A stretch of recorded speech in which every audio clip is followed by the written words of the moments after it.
And there we go. We're live. Hello, Internet. Welcome to our pre-show.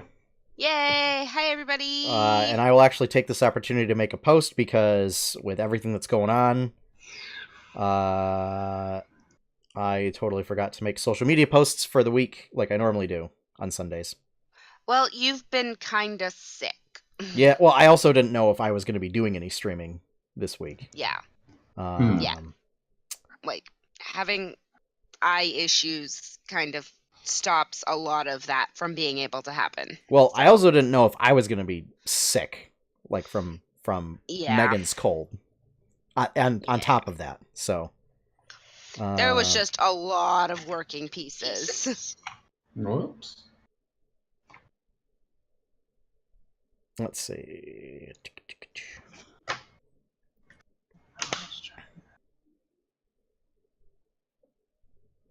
There we go. You still hear me? Yep. Yeah. What did I do? I messed something up. What did you do? What did you do? Great question. No idea. Oh, there. Okay. Oh? That's okay. That's okay.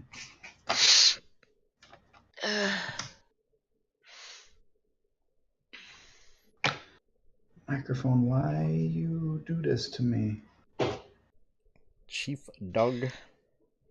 Officer. Chief Dog Officer. Says to tune in to the 8BR podcast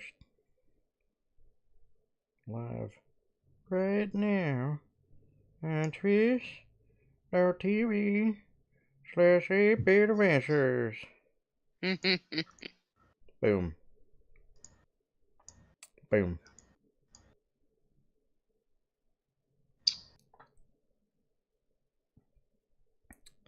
And then I share and tag.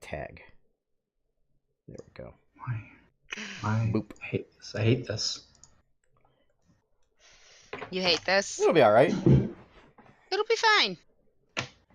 I shared from the picture of Monty. Oh my god, I hate it. I'm so mad. At the picture of Monty? No. I'm like, how could anybody be mad at that little puff? I'm mad about this flipping machine not detecting my microphone. It's okay. Boo. Right? Unplug here. Okay, now I plug in. You should say, hey, I see your thing plugged in, but does nothing. Oh no. Okay.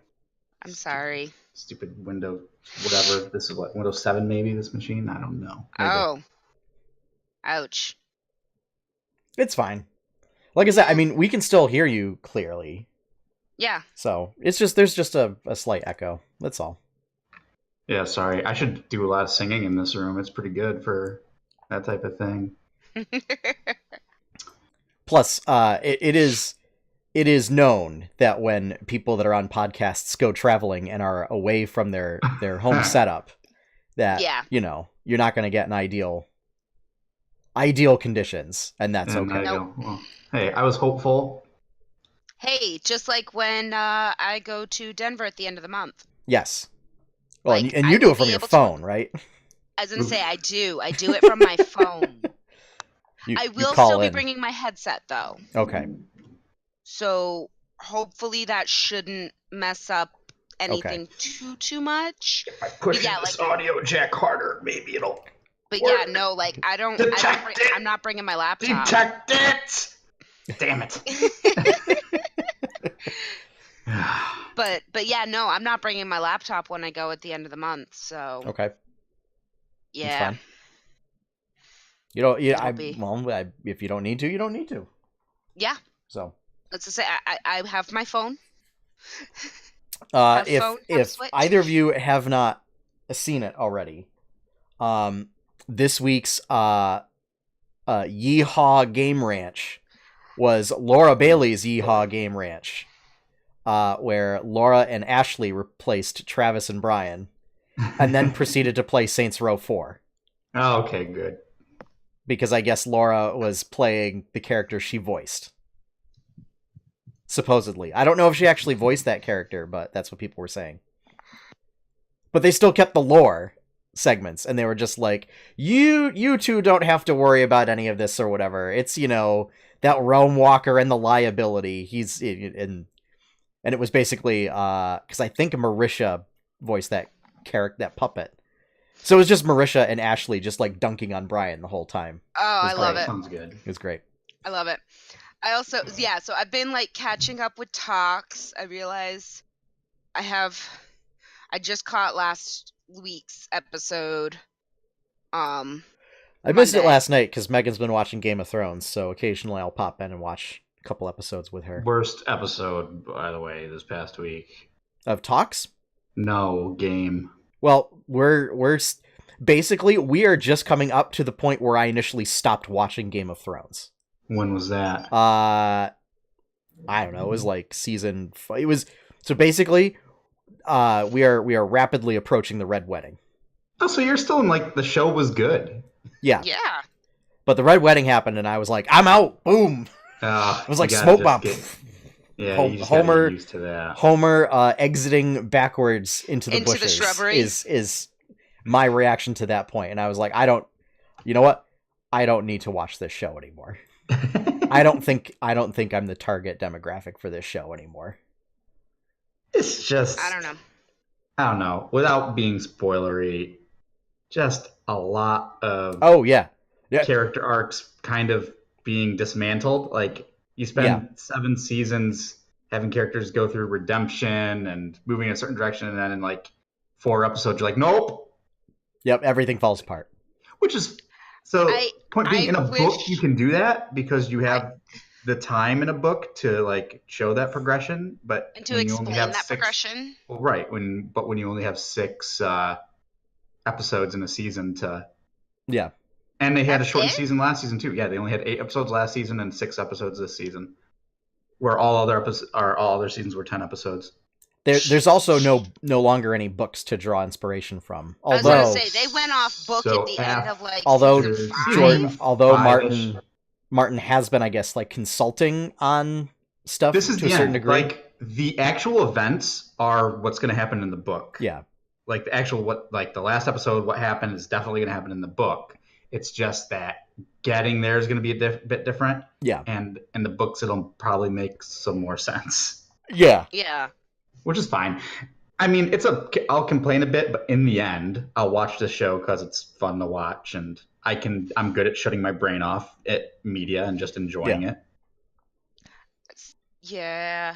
Because as I like to point out, so few pieces of media are actually good that you just have to enjoy everything for what it is. I'll tell you, we watched Thor Ragnarok again the other day, and I was like, man, I still really love watching this movie. Yeah, it is what it is. That movie knows exactly what it is.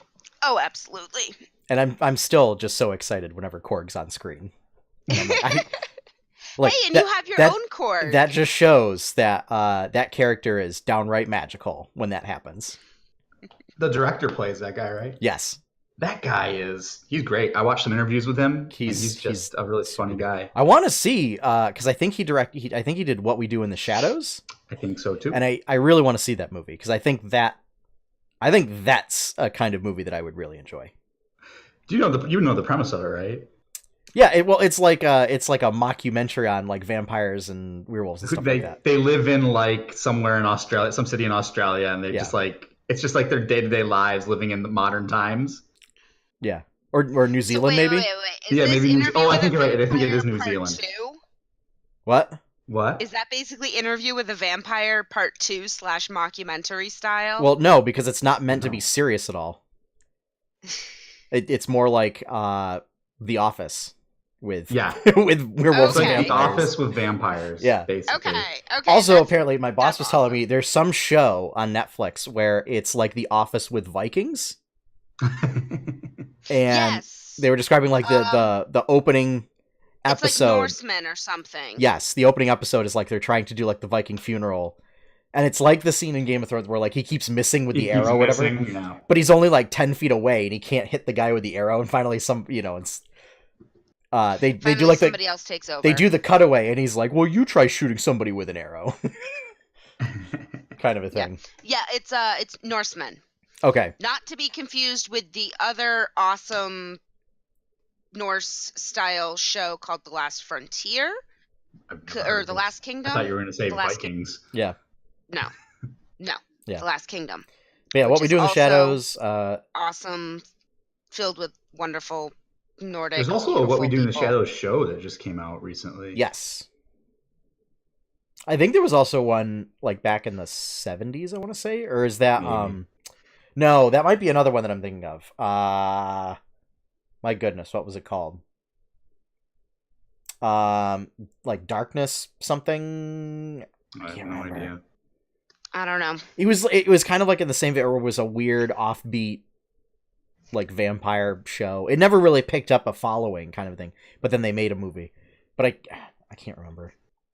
Oh well, not important. What is important? we should get this show started. Let's do it.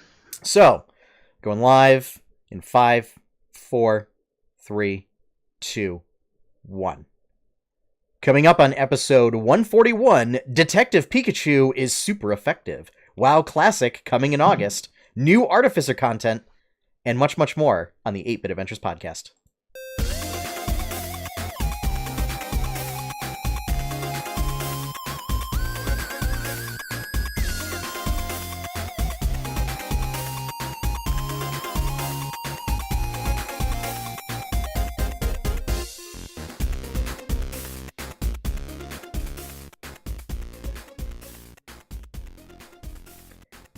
Hello, everyone, and welcome back to another episode of the 8-Bit Adventures podcast. We are bringing you the latest and greatest geeky news of the past week.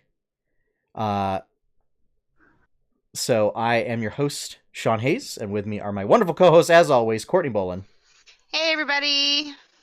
And currently traveling, Josh York. Well, currently resting from traveling. But yes. Hey, I didn't have a bit, but I just looked over and I found one. Here we go. Here's my bit today. I just noticed this Fiji water bottle in my hotel room. The claim is Earth's finest water. That's a bold claim. Yeah, I've seen that a lot. I highly doubt it. I've seen commercials for that a lot. And yeah, I'm like, Earth's finest. It's not really. I mean, it's better than Poland Springs. Disagree, because that's what I'm drinking right now, and I just got it all over my keyboard. Dude, do you know how many locals go peeing in Poland Spring? Going, Poland Springs, what it means to be from Maine. Yeah, no, there's an I don't think the water trip. actually comes from there. Actually, it does. Don't believe you. Or Josh, I think you're thinking of Dasani, where that's just the tap water at like whatever bottling plant. Yeah. It also actually does come from a spring in Poland, Maine. Yeah. So yeah. Driven by it. Ooh, we're getting all sorts of weird frame spikes. So hopefully everything balances out. But you know what? Hang on. Let me just double check. I'm gonna boot this out for a second. Something's doing an update. Nothing from BattleNet. Probably nothing from Steam. So, hey, you never know. Steam gets sneaky sometimes. Yeah, but all right. So, but even then, it drops like from 4,000 frames to 2,000 frames for a second. But I mean, it's still only like 4% of frames, which is fine. The last time this happened, it was like 50%, and that's when I was like, this isn't good. That's a lot of frames. Better get some flex tape. It is a lot of frames. So. But yeah, so we are here, and we are here to bring you all sorts of tasty news. And we're on a bit of a limited timetable tonight, so we're going to get right into it.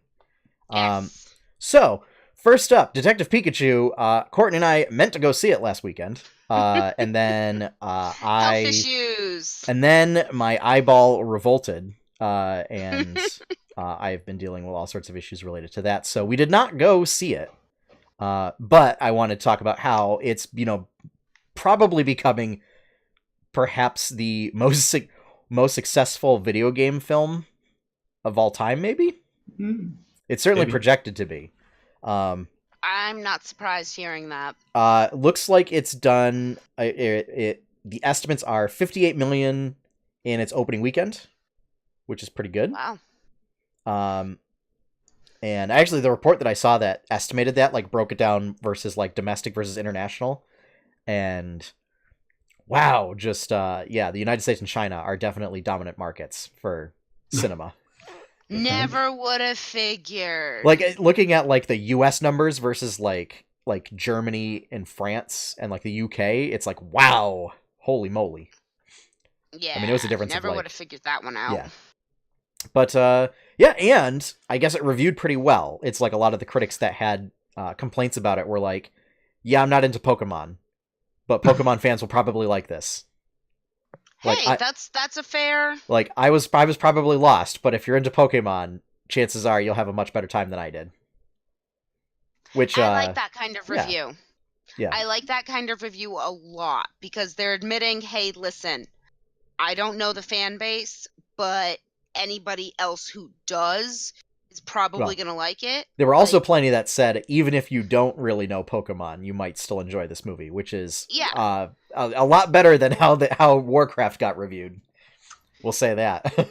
Yeah. But looks to be as far as the revenue, kind of in the same vein as I can't remember which Lara Croft movie, but that being kind of like the other really successful video game. Probably the one. It came out like 98 or 99. Well, yeah, I mean, it's I think it was the first one as opposed to the sequel. So yeah, of course they were also listing like Prince of Persia, and I'm like, I don't think anybody remembers that film. I totally forgot. No, we don't discuss that. We do not discuss that. We discuss everything because it exists for real. No, we do not discuss that. You can do nothing to deny its actual real existence. It's terrible. It's terrible. It can be terrible, but it still exists. Well, apparently it's not terrible enough to be remembered. Even for infamy. So it's just forgettable, which is kind of a crime in and of itself.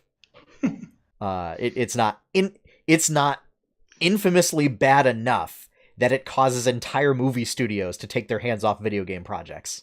Was Jake Gyllenhaal the Prince of Persia in that? Probably, yeah. Honestly, I think if they'd gotten a different leading actor, it could have gone a lot better. Yeah. Let's get super white dude to play Arabian dude. Yeah. Why not? Doesn't really work. Let's just stop with that. Yep. So yeah, Detective Pikachu, I really want to go see it at some point. I was like, oh, maybe I'll go see it this weekend, but The Descent is this weekend, so I don't know. Oh, that's this weekend? Yeah, it's this weekend. Oh. So, or I don't know when I'll go see it. Because we have D&D on Fridays, so... Yeah. One of my students spoiled the whole thing for me. That is a shame. Although, were you really going to go see that movie, Josh? I was considering it. Ooh. Way more than Avengers. I'm going to Maine this weekend, and I might take my cousin to go see it if she wants to. Yeah. So. Yeah. Detective Pikachu had enough novelty in it that I was like, oh. Yeah. I might watch that. Yeah. So, I don't know. But now, maybe. Spoiled by a first grader. No. Because then at that point, you're like, I can't really yell at them. Because they're too young. They're too little.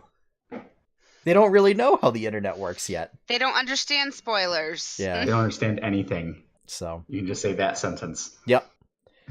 So, yeah. I definitely want to go see it at some point. So. It's that one's on my hard to-do list. Hard to do? It difficult to do? Must do. Okay. Yes. All right, next up, WoW Classic. Great. A game that I played 18 years ago, whatever. Is this the vanilla WoW servers, basically? Yeah. Okay. Yes. So so essentially in the Blizzard launcher, you will have two separate Warcraft icons. Hooray, game that is objectively worse than the game that exists now. Yeah. And apparently people are like trying to clamor for beta keys and everything, and I'm like, why? What? Like, you've played this game. already. It's got to be from people that for beta keys, it's got to be from people that like on the illegal servers. It's got to be from people that didn't play in Classic that really want to try it out or something. I think you're getting all the Wrath babies who like maybe heard stories of Vanilla and Burning Crusade and how hardcore it was and how much better the game was, and like, oh yeah. People who are like actually adults now who don't have time to play or like level for 3 months to get 1 to max, like that's the weird thing. Everybody's like, oh, time to drop my life. I'm gonna go play Warcraft. It's like, I don't think that's anybody. All that content's gonna be cleared. It's gonna be stupid. People are better raiders now than they were back then. Well, and here's the other thing: those raids already exist, and people have done them already. So like, it's not gonna be like, oh, who's gonna get world first? But it's just gonna be like method. People know exactly what to do. People know exactly what to do. We all know who's gonna get world first. It'll be method. Right? Maybe. Is that who gets the world first these days? Generally. It's usually them. It's also all of the information's online now. Yeah. It's no longer like, having to look through, 12 different articles on like Thoughtbot and all that, because Wowhead wasn't a thing yet and everything. So it's WowDB. Like, yeah. So I don't know. Also, and even then the info was sketchy. Also, playing a hunter will be bad because pets were broken. And I mean, not like they were overpowered, just they were broken. If you want PvP, play a flippin' warrior and you win every time. Yep. Play arms and you're the best automatically. Yeah. Or rogue. Rogues were annoying. Mm-hmm. Well, rogues have always people in war zones or battlegrounds. Rogues have always been just annoying. Whatever. But but that is coming for those who are interested, such as one Josh Carty. I'm calling him out. August 20-something. So late August is when it's coming. I've had people like, you gonna play Classic? Like, nope. No, I'm not interested. But more power to you to give Blizzard your money. I guess. I don't know. In other news, I still refuse to play WoW. So other sort of PC content, and other stuff. So Monster Hunter, we got more Iceborne info, got another trailer, got to look at some of the new monsters. There's a big old, like, it's like a cross between like a big mammoth and an elk. Mm-hmm.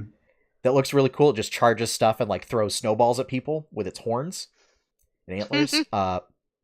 There's some kind of some type of snow shark. Yeah, that's it. It like burrows through the snow with like a fin, and then jumps up and like lashes out at people. So it's like a Piscine wyvern. And there's gonna be new like skills, like weapon skill type things. And then the thing that I'm looking most forward to is just the environment where you have you and your Palico just like trudging through the snow and leaving tracks behind through it. We also saw Nargacuga, which is an established monster. It's like a big old panther wyvern type thing that'll start showing up in existing locales. Widely going to consider to be like one of the more difficult monsters because it's very fast and just lashes out at everything. So, yeah. That I think is also slated for August or September, I think. So. And then we got a trailer for important thing that was on that PlayStation broadcast that you left out of the notes for some reason. Look, I had to make the show notes like today because I didn't even know if we were going to be doing the podcast tonight. So yes, I was aware of this news, but I was scrambling to get topics, and because it wasn't in my list of news like today. Yeah. But Final Fantasy VII Remake. There was finally a trailer. There was, a new trailer. A new trailer. Like the first thing we've seen since 2015. Yeah. So it might as well be a trailer because, like, that's 4 years of work. So basically. Let's put it this way. In 4 years, you could have scrapped the game and rebuilt it completely. Metroid Prime 4. They basically did that with Final Fantasy 15. That's why it took them 10, 11 years to make that game. Yep. But yeah. So... very much excited. It's the most important thing coming out in the next few years. Nothing else even comes close to mattering as much as far as video games go. Yeah, that's all. Easy. Okay. People are mad at Barrett's voice, apparently. So I haven't actually seen the trailer yet. Oh my god. But why are people mad at Barrett's voice? Because it sounds too black. What? If you know what I mean. Oh, okay. They say it's like a racist voice. Oh, if it's like a caricature kind of. Kind of. Okay, I'll have to watch the trailer. I could see that. Yeah. I disagree, but yeah, again, I'm not overly worried because in the translation, that's how he was written. Yeah. I wonder. Do we know who the voice actor is? No idea. Okay, I'll have to look that up. I don't know. See. I don't know. When does that come out, Sean? No. Or do we have any kind of release date on that yet? It said more info in June. Yeah. Okay, so no more info on E3. 20 years. I would either end of this year or next year is my guess. Because it says still going to be PS4. Yeah.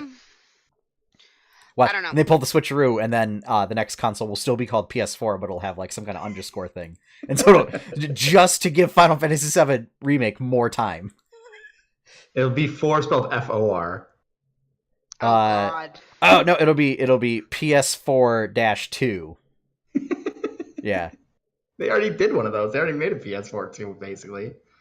Yeah. But this one will be called. So wait. Are you going to go PS4, PS4 Pro, PS4X? No X's. They can't do that with Xbox. Oh, no, they can't. Yeah, because of Xbox. Well, and they're not Nintendo, so they won't just keep adding adjectives onto it.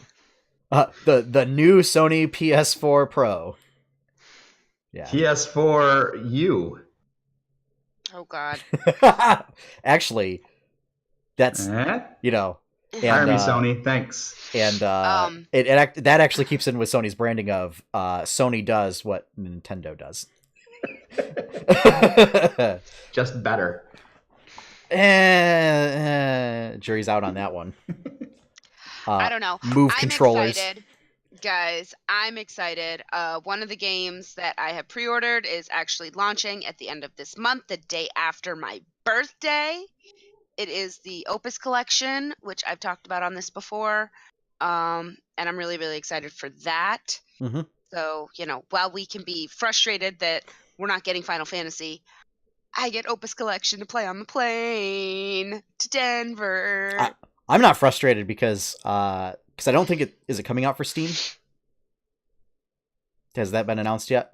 I can't imagine if they did it on the PlayStation thing, if it wasn't at least going to be a timed exclusive. Because if it comes out for Steam, I might pick it up. What is? Opus Collection. Yeah, it's a really cool, outer spacey style game, adventure-y, puzzle-y. It's coming out on Switch on May 28th, day after my birthday. So I get to do that. I actually haven't heard about it either. Yeah, it's a collection of 2 different games, so that's why it's the collection. Have you talked about this on the podcast before? I feel like I have. I don't think you have, because I feel like this is the first time I've heard about it. First I've heard of it. What? Oh. I think you've been talking about other games, Courtney. Or you've been talking about Pop Culture Con. That too. Yeah. Yep. So. Yeah, but yeah, they're basically, The Day We Found Earth and, Rocket of something. Rocket of Whispers. So these games are both about different things out in the words. I swear I have them. Sorry. The place with the thing and the people. Yeah. No, so Opus, the collection is going to be, they're both adventure puzzle games. And so they are both about, the Day We Found Earth is about when they are space adventuring and find Earth and have to do a bunch of different things for that. And then Rocket of Whispers is a, quote, emotional experience that's as much about loneliness and letting go as it is about rockets. It's darker and bleaker than its predecessor, and scavenging for rocket parts isn't as immediately appealing as stargazing, but it's still every bit the affecting combination of narrative and gameplay that defined the day we found Earth. So. Does it have a spiky yellow-haired guy with a big sword? No. Oh. No, Does Josh. It have a guy with a literal machine gun arm?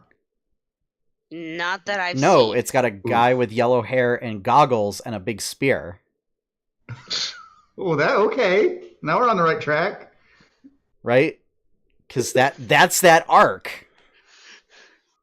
Yeah, it is. Well, maybe this is just a story of people who were on the meteor that was going to crash into the Final Fantasy VII planet. And it's just the story of how the meteor gets stopped by the life stream. Or it's what happens when Sephiroth wins and turns the planet into a spaceship. And reaches Earth. Instead of Midgard. No. Yeah, I'm into this. No. I like this. But he's lonely because he killed everybody. Yeah. No. So the day we found Earth, Opus The Day We Found Earth, is millions of years in the future, mankind has left its home planet of Earth far behind. But now Emeth, an adorable robot who has made a solemn promise to his creator, must rediscover his lost homeland in order to save all of humanity. Oh, so it's Wall-E. Yeah. Okay. I just like how they think the Earth's going to last another couple million years. I don't know. And there's still going to be humans on it. Well, or humans. Yeah, I guess I mean the humans, not the planet itself. Yeah. So. But yeah, and then Rocket of Whispers is just two lonely survivors of an apocalyptic plague who are given the seemingly impossible task of building an interstellar rocket. That feels like a spoiler of the first game.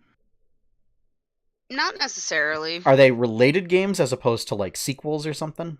They're related to what I can tell. But one's not like a direct sequel. Okay. No. Okay. So. Yeah, they're written by the same author. Okay. Cool. Yeah. Cool. So probably set in the same universe, but yeah. Yeah, so that comes out in a little under 2 weeks. I'm super, super stoked. It's coming out on Switch. Yeah. Did you see the new WoW cinematic, Sean? I think I saw a tweet about it that said... With Daddy Thrall? I did miss it. Because all I saw was a tweet from... I don't know how I feel about that. Randy Gosh. Deluxe. It's good. It's fine. Who is one of the podcasters in like the Frog Pants community that also works at Blizzard. And he said something about like he bring my war chief back, and it had a picture of like Sarfang. And it must have been from the cinematic, and I was just like, oh, okay, that must be a new thing. Well, I haven't heard any news about it, so Randy must just be posting some insider information kind of a thing. Oh, that's weird. So basically, Sourfang goes to exploded Outland, where apparently Thrall's just living in the Grand. Because why wouldn't you? I mean, that's the best zone. It's easily one of the best zones. Obviously. Yeah. And he's like, hey, Thrall. Stuff's bad. You should come back. No, immediately Thrall's like, I'm not going to be the war chief.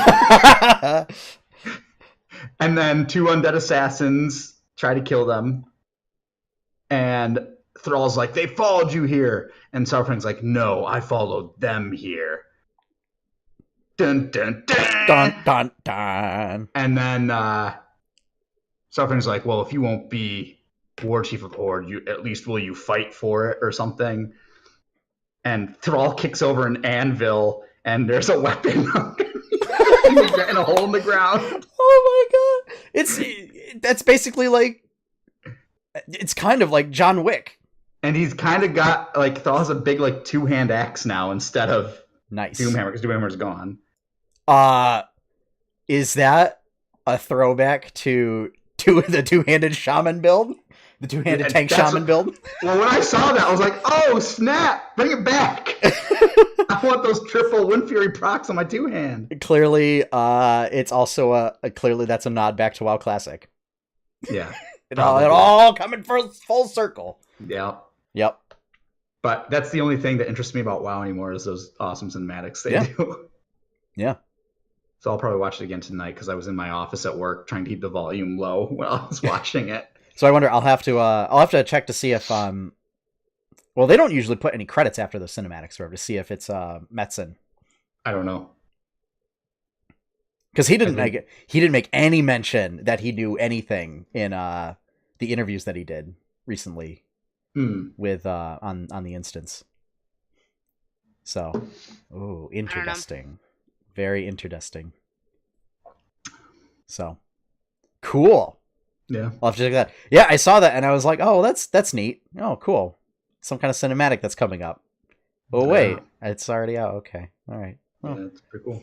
Okay. Last bit of news. So the Artificer, the latest D&D class in production, got some updates this week, including some new subclasses. They added in spells from Xanathar's Guide to Everything, and just some minor tweaks. They did not actually make any changes to the stuff that we brought up as being potentially problematic when we did our initial look at it. So unfortunately, there's still the potential alchemist homunculus giving advantage 15 times a day kind of a thing. But so some of the new subclasses include the archivist. And it's actually pretty cool. What they do is they awaken objects, right? So you essentially implant a consciousness into an object that you then get as like an assistant. And I've seen people come up with really, like, there's somebody that wants to make like a librarian and then have like books fly around them kind of a thing, and then have stuff. There's another person. So they specifically say, and basically it has like a bunch of skill proficiencies that it gets based on the main material that it's made out of. So like parchment, leather, bone, and it has like suggested appearances, which might be like a beast or a humanoid visage with antlers, and gets like animal handling, insight, medicine, blah, blah, blah. Mineral might be like a robotic or golem-like face kind of a thing. Paper plant. Paper would be like a bespectacled visage or a treant. And it's a lot of psychic-based stuff. So it's very knowledge-focused. Magical mind network, so you can essentially be like Cthulhu Draub on the C team and actually set up a psychic network for everybody to communicate through without having to sort of bend the rules a bit on how Warlock telepathy works. Whoa. Yeah, so at 6th level,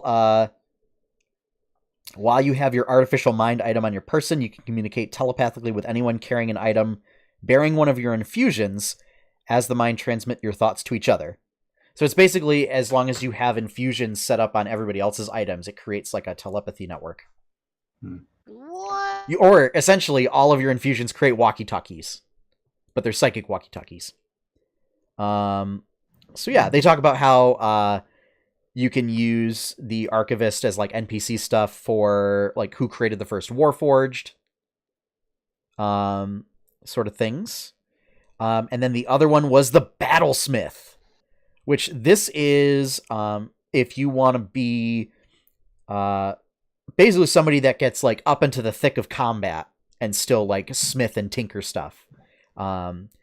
So they get basically all the smite spells, all the paladin smite spells, along with stuff like heroism, mass cure wounds, or a vitality. It's kind of almost like being a weird like off-brand paladin. Plus, you get a robot pet. Yeah, you get like a defender golem. So yeah, I thought those were pretty cool. I always like battlesmiths in earlier editions, so, and the Archivist looks pretty neat. So yeah.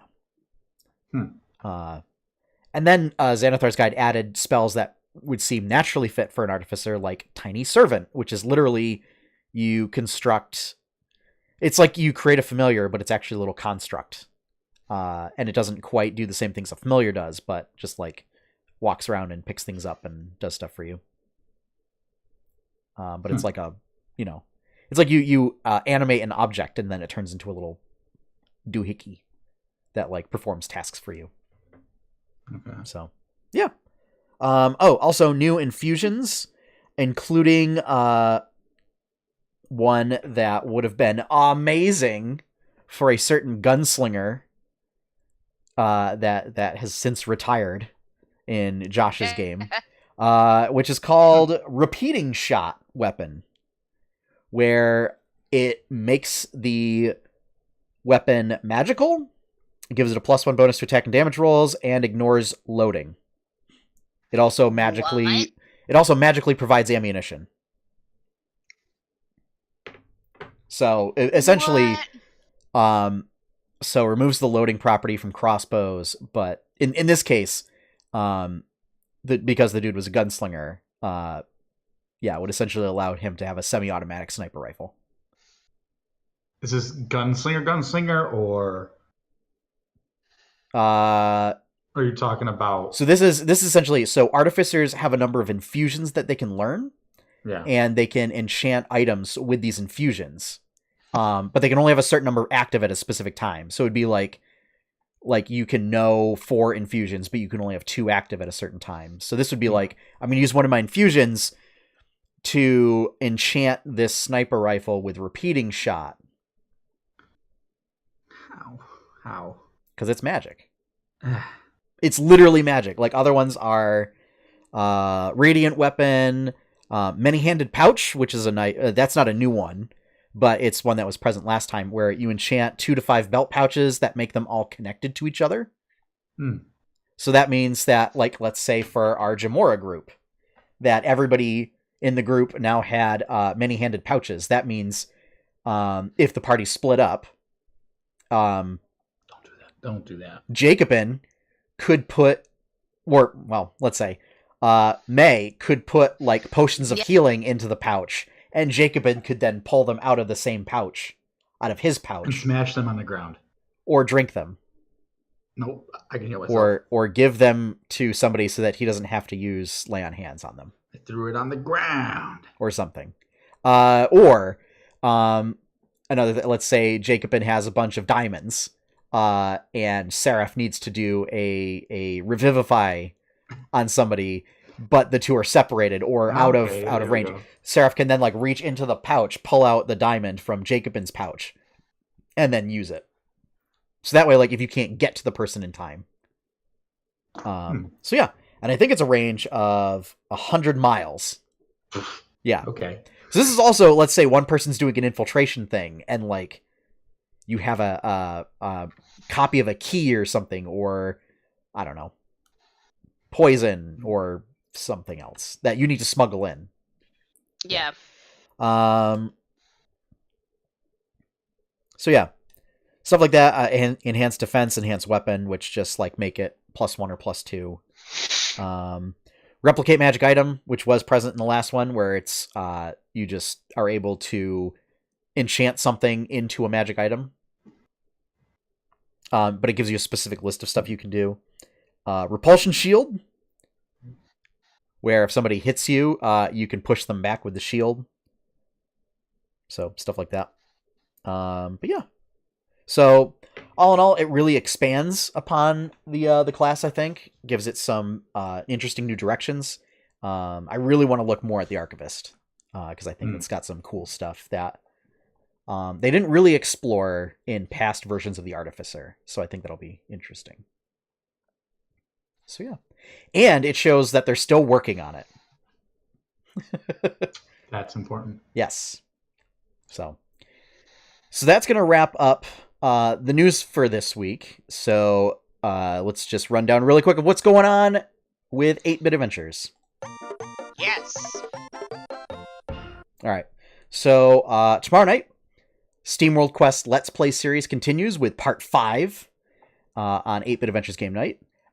Berkshire Bites will be up this week. It'll just be a bit later than it normally goes up, as we still have to record it, just due to sicknesses and injuries and stuff like that happening. But we do have it. Due to death. No death. Feeling like death. No, because we said not today. There we go. And there was a comic this week. So it was just a little mini comic kind of a thing. I'm kind of using... doesn't know what to think. Yeah. But I'm kind of using this like sort of weird in-between chapter time period to kind of tinker with my process. Try and figure out a way on how to do comics more efficiently. Because how I was doing it before was sketching with pencil and paper, then having to scan, then having to import it into like Illustrator, then having to ink, then import it into Photoshop, then do like coloring in any areas that need to be colored in, then setting the text, doing the speech balloons, and also the layout in Photoshop. And so this new way of doing it means that like I'm sketching directly into Photoshop, so that way then I can either decide, well, I'm just going to do the inking in Photoshop and have it be a little rougher, or I can then just copy the stuff from Photoshop into Illustrator, so that way I don't have to deal with a scanner. Also means that if I ever wanted to do the comics on the art stream, I can do that and show the actual process being done. Whereas previously, like, I couldn't do that. I could only do like inking and coloring. So yeah. And then Tales of Jemmora on Friday, where hopefully we don't have character deaths. Courtney. I don't know. May messed up. Real bad. Messed up real bad. May messed up. Yeah. Oh yeah, that's right. May messed real bad. up. No spoilers. No spoilers, but I don't know what I'm gonna do. I don't know what you were thinking, Courtney. You're gonna I die. don't know what I'm gonna do. Well, you're gonna do.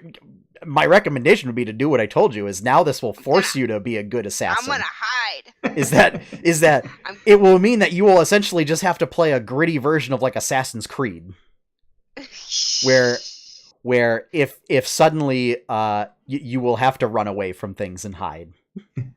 Yeah. Love you guys. I'm sorry. Yeah. You are not a swashbuckler, Courtney. You're not meant to just stand in the thick of things. May messed up. Yeah, real bad. Real bad. But I've been talking about it in several Discords, and everybody's like, oh my god. Well, we've got a giant jelly to fight, so good luck, May. But if I could just say this, May is young and stupid, and that's exactly what May would have done. Like, she did it, obviously, but May's like... also a trained assassin. Yeah, you don't understand the type of assassin that May was. Not a good one? A lazy one. Coup de grace in their sleep. Well, yeah, but... You would still need the same skill set. I don't know. Yep. Yeah. Yeah. Well, now you You'll know. be more like me, and you just hit things with your hammer. Yeah. It's way easier. Well, Courtney, now you know. And knowing is half the battle. Yeah, thanks. So we're going to have a The star other go half across is the red and screen blue now. lasers. We are going to have a PSA now on Stranger Danger. Oh, I wanted to do the one with the frying pan and the egg. That one. Is that pork chop sandwiches? No, this is your brain. This is your brain on drugs. Oh, so you want an actual 90s PSA and not like the fake G.I. Joe PSAs? No. Oh, well, yes, I want those too. Yeah, but anyway, so all of but that is so 8-Bit Adventures Game Night Thursday 8 p.m. Eastern Daylight Time, and then Tales of Jemmora 7 p.m. Eastern Daylight Time, both right here on twitch.tv/8bitadventures. Yay! So yeah. And also, if you can't watch them live, there are VODs available on Twitch. I guess there are. So, and then later on YouTube. But you should watch them on Twitch. So. And then for Jemmora, also in podcast format. if you prefer listening in audio form. So we are hoping to have the audio issues all figured out for Jemmora. Apologies to anyone that was upset by the fact that they couldn't actually hear anything Twixen said. So we're still working it out. It's what happens when essentially we're all doing this volunteer, basically. Yeah. So, all right, that's gonna wrap that up. So on to quest log. Yeah.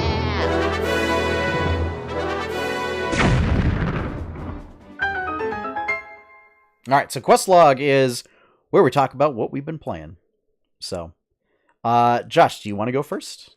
Yeah, sure. Nothing. Okay. No, not entirely true.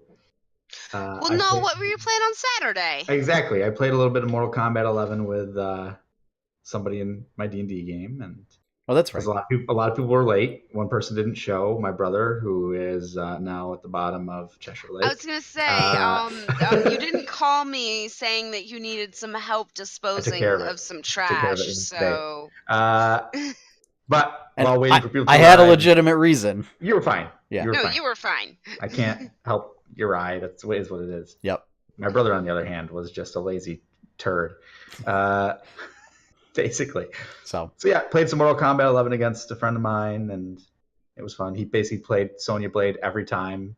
Well, I just kept picking different characters and why does this not surprise me?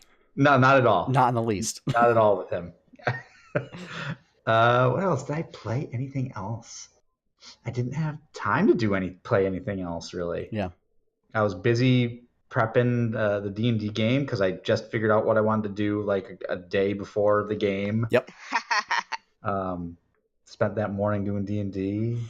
Spent the rest of the afternoon working on my bike and putting new parts on it, and then I was gonna say because you got another wheel when we were all leaving. Oh. In the mail. Frozen? Hello? No. Oh. Nope. Is that me? No, it's Josh. Oh no. I don't know. Hotel Wi-Fi, no. Oh no. So. Oh no. All right. Well, we'll move along. Yeah. So, Courtney and I have basically been playing multiplayer Stardew Valley. Yes. All of the multiplayer Stardew Valley. Yep. I have been having so much fun with it. Yeah, I will say we do occasionally have some issues getting it to connect. But once we get in, everything's fine. Yep. It's really rough trying to start over with fishing. But you just gotta keep doing it. You understand my struggle now as to why fishing was so hard for me at the beginning. You just gotta keep doing it, Courtney, because like once you do it enough and you get that second fishing rod, everything's fine. As soon as I get the second fishing rod, it's fine. Everything's fine. Yeah. So, yeah. But yeah, I've been enjoying that. I've been finishing up my cosplays as well. May's jacket is at the embroiderers getting done. Nice. And Bo is done as of today. Nice. Yeah. So there's all of that. Oh, I'm back. Nice. Yay! Yeah. And then I haven't really played any video games besides Stardew Valley. Like I played a little bit of Warcraft and just like kind of bounced around and did daily quests and stuff. Just to try and like see if I can get upgraded gear from the caches, but and then I think I did some Darkshore stuff because I forgot that that's a thing that you can actually do. Like not the fake PvP thing, but like the actual world quests in Darkshore. I forgot that those were a thing. So, but yeah. And then Megan and I have basically been playing a bunch of Innovation. We have still been playing it wrong until more Innovation. We finally figured it out last night after consulting with a friend of mine. So yeah. What were we still not doing right? So in order to achieve a particular age achievement, you have to have at least that age on the board. Oh. So in order to, the way the game works is, so that's a good way you win. For you so to it's be... so it's basically first to a set number of achievements wins. But then if you run out of age 10 cards to draw from, and you would have to draw another one, then it's most points wins. Yeah. But in order to achieve like the age-based achievements, so like age 1 through 10, you have to have, like, in order to achieve the 5, you have to have an age 5 card or higher on your board. Oh. I did this because 2 games that I played, I ended up just having a agriculture, which is an age 1 card that allows you to just keep scoring cards. It's you return a card back to the draw pile, and then you get to draw and score a card from the next highest age of the card you returned. That one. That's a good card. And then, of course, if you run out of those ages, then you just pick from the next one higher. So you just gradually get more and more points. And I was like, well, I don't need any other cards. But then apparently I learned that I did, just in order to achieve other ages. Yeah. But, yeah, I still won once we were playing correctly. So it's all coming around now, and I'm winning. You're like, it's getting better. Yeah. I'm doing better now. My luck's changing. Yeah. So, but yeah, not much besides that. Oh, I did play some Has Been Heroes. It's been a while since I played that. It's a fun little game. That game, actually. I kind of wish that I got it digitally instead of physically. Do you have it on Switch? Yeah, I have it on Switch. Oh, I have that game too. Yeah. I was like looking. It's not multiplayer, which makes me a little sad, but. No, it's not. But it's a roguelite where you have 3. I think we've talked about it before on the podcast. Yeah, like way I got back it right when. here. Yeah. So you basically play as a bunch of retired adventurers that have to get the princesses to school. But for whatever reason, you have to go through all of these like really terrible places and also defeat evil on your way to bringing the princesses to school. There's a reason why it went from new to pre-owned quite quickly after getting it. What, yours? No, Has Been Heroes in general. Like, I was still working at GameStop when that happened, and the switch over. Oh, from that's weird. New, everything went to pre-owned, whether it was new or not. Because certain titles will always they do that with certain titles. Like, some stuff will just get moved to pre-owned. Even if nobody's actually owned it. Yep. Why not just say sale? I don't know. That's so weird. I'm not in charge of their... That also means that you're giving people that have power rewards cards, like, bonus point. You're giving stuff away for for free for them just buying a new game. If this thing hasn't sold a single copy in X amount of time, or hasn't sold enough copies in X amount of time... Yeah, but then you mark it down. You don't say pre-owned because there are riders to buying pre-owned stuff. Yeah, like getting other free pre-owned games. I don't know. I just know that some titles would get moved over. Anyway, so but it's basically a lane-based kind of arcade brawler that has roguelite elements where there's like a map and you can move around the map to go from like left to right, and there's like spell vendors, map vendors, item vendors and stuff like that. Items give you passive traits. Spells are activated abilities, and you can like once somebody attacks, you can then change lanes and they'll jump back and hit anything on their way back to the front of that lane. So there's a lot of like thinking about, okay, how do I swap stuff or whatever, and like some heroes will attack multiple times, other ones will only attack once. And that's relevant because enemies will have a certain amount of shields that you have to break. Not unlike Octopath Traveler. So like once you make a certain number of attacks, their shields will break, they'll get stunned, and then you can like bring in a single hit hero to do like massive amounts of damage to them. Because they only get one hit when they're stunned. But yeah. And that's basically it. And then, it's all about like unlocking heroes, and the further you get, the more enemies you defeat, the more stuff you unlock and carry over. So for your next playthrough and that sort of stuff. Yeah. It's a nice little indie game. So, also, Tetris $9.99 now has for $10 offline modes.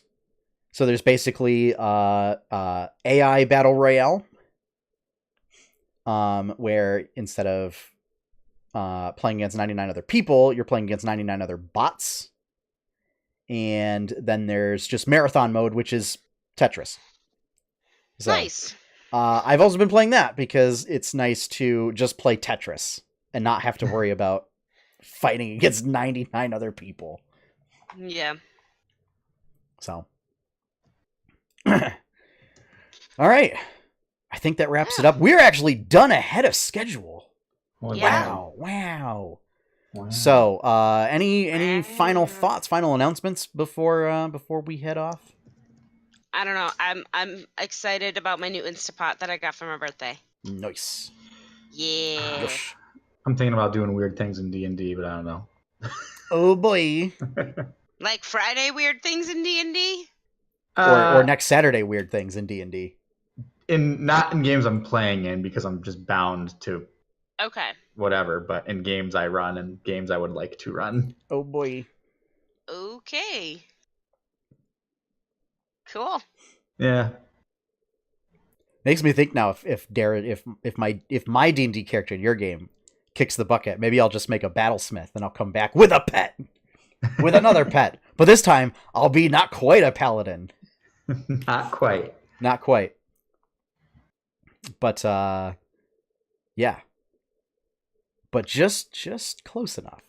Because Artificers now prepare spells, and the ones on their spell list. So basically, I would have all the smite spells auto-prepared. Yeah, I saw that. I was looking at the Battlesmith, and I was like, this is basically just a paladin. Yep.